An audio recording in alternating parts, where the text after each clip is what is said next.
name's James Vincent, one of the piano teachers from Vincent Music. Today I'm going to be doing a tutorial on some pieces from the adult piano adventure books. Ina Kleiner Nacht music, New World Symphony theme, and more if there's time. Now, Ina Kleiner Nacht music, on page 52 of this book here, introduced the crotchet rest. The Americans call it the quarter rest, which is just one count of silence, also known as sa, if you're familiar with the solfa rhythm method there. So it is actually worth something in time. Some people just leave it out, a rest, they think that's nothing, so I'll leave it out, but actually you still have to wait one count, one beat. I'll play this through first, and then I'll show you what I mean with an example we're going to practice. So yeah, this piece, you probably know it from your ringtones and so forth.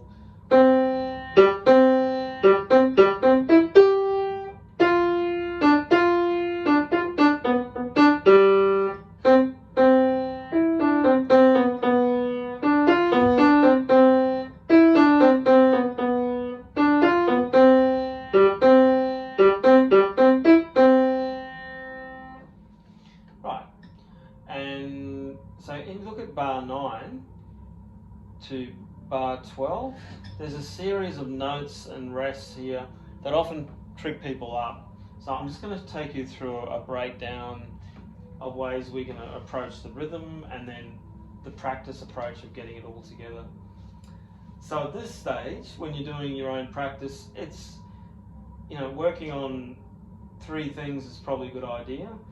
That is playing and saying the finger numbers, playing and saying the notes, and finally playing and saying the counts. And the counts can actually be rehearsed. You could reverse the orders around if you wanted to. You could start with the rhythm, but you need to tap it out on each hand here. We might do it for this exercise as we start to bring in the crotchet rest. So from bar 9, I'm going to be tapping on my right leg for my right hand, and left leg for the left hand, obviously. So, and it would sound something like this. We go 1 2 1 2 1 1 1 1 1 2 1 1 1. You notice I'm whispering there for the rest, just to remind me. Again, it's borrowed from a solfa method, but just to remind me that there's actually silence there for the 1 and to give it a rest. And that in itself can be quite tricky. So again, you might want to keep practicing that until you can get it at least 3 times in a row. And then when you got that sounding good, you can look at the notes here. So you got your 1 on C, and let's see, the beginning's got 3 on G, which means it's the only notes in bar 9, 10, 11, 12. You're only using the B on the left hand. So we'll start with the right hand, and we're actually going to say the finger numbers here. So we're going to go 1 1 3 2 1 1 1 1 onto the left hand, 2 4 1. When you can master that, then the next thing to do is the letter names. C C E D C C B B F B. And you may find each of these steps takes quite a while if we get it all mastered. Then you can put it all together.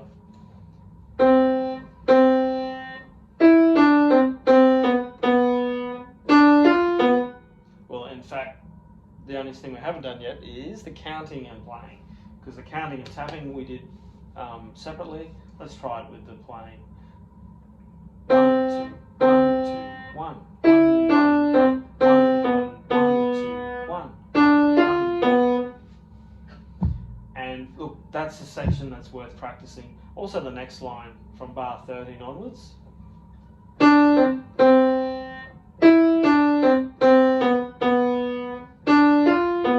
It's mighty similar, and so yeah, doing these 2 and even practicing these together would be a good idea. But anyway, Ina Kleiner Nacht music, some of the more, I'll just check the camera here, and yeah, we're still going. So the next piece here, New World Symphony Theme, is on page 54. And here we're looking at melody and harmony. So the New World by Dvorak. It's a great piece from an orchestra, from a symphony orchestra usually plays this. Symphony number 9 from the New World. A romantic piece of music. And yeah, this one starts to explore the concept of melody and harmony. Melody tends to be the tune, something you can sing. It's often in the right hand, but it doesn't have to be. But it's often the higher part of the piece.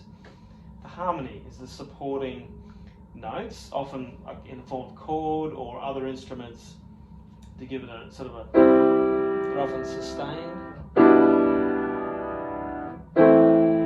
Underneath, the melody would go over the top. Here, the harmony is quite a simple thing. It's just a fifth, C and the G.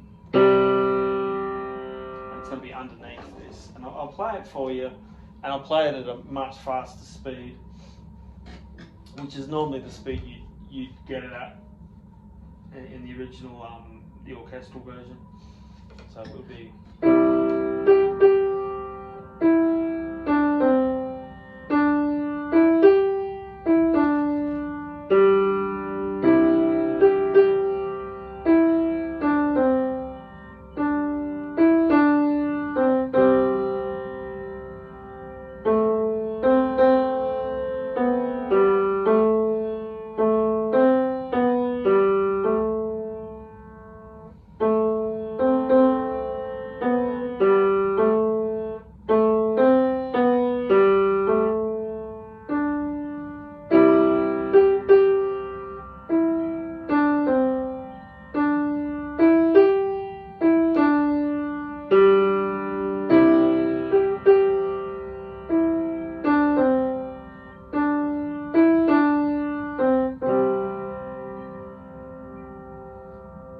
Okay, another thing that's introduced new in this book is this word you'll see at on the second page, page 55, da capo al fine, or abbreviated at the very end here, DC al fine, in the very last bar. It means you return to the beginning and you play until you see the end, or the word fine, which is end in Italian. And you'll see the word fine at the end of page 54 there. So you actually play, it's like a more complex repeat sign. So you go from the beginning, next page, right to the end, and then you go back again, and then you stop at fine, and you end up doing that first page twice. And as you can imagine, it saves writing out an extra section there. So that's new. And yeah, you'll hear that melody.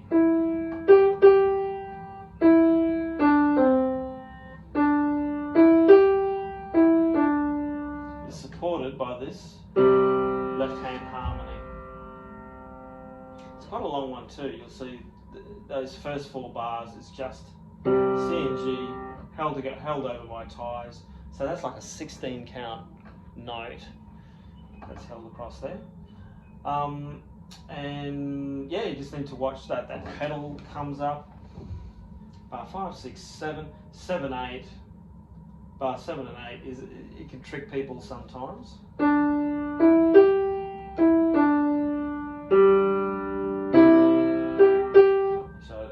I didn't actually, I tied that G over when I shouldn't have.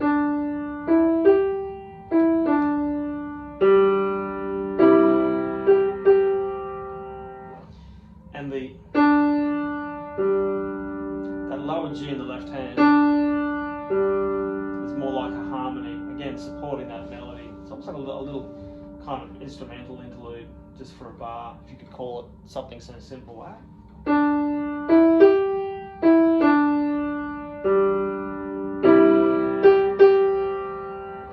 So yeah, that pedal's on for a moment, and then there's that shift, bar 17, your left hand moves up to the A, and that circle around the 3 reminds you to do that.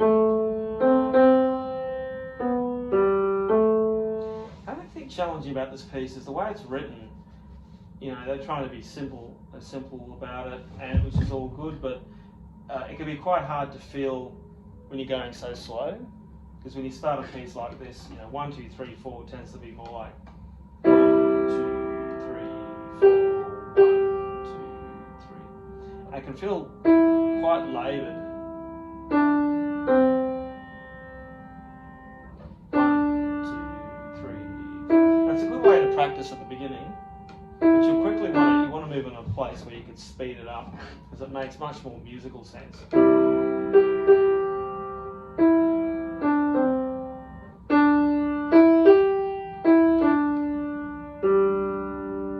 It's a weird thing. One of those pieces is easier to play when you're playing it faster, or easier to understand. So yeah, that's your New World Symphony there. And tying to another video I've just done is we're about to start C chords. When we get into the C chord warm up, the jingle bells on the next page, and page 56 shows you how to put a chord together where you've got your C chord. The note on the bottom is called C. The E and the G are 2/3 stacked on top of each other, and that's what you call a chord or a triad. Those 3 notes there. So yeah, more on that. And if you check out my other video where I'm showing you how to do a basic improvisation with that in your right hand and using the left hand to give some variety there. Thank you very much.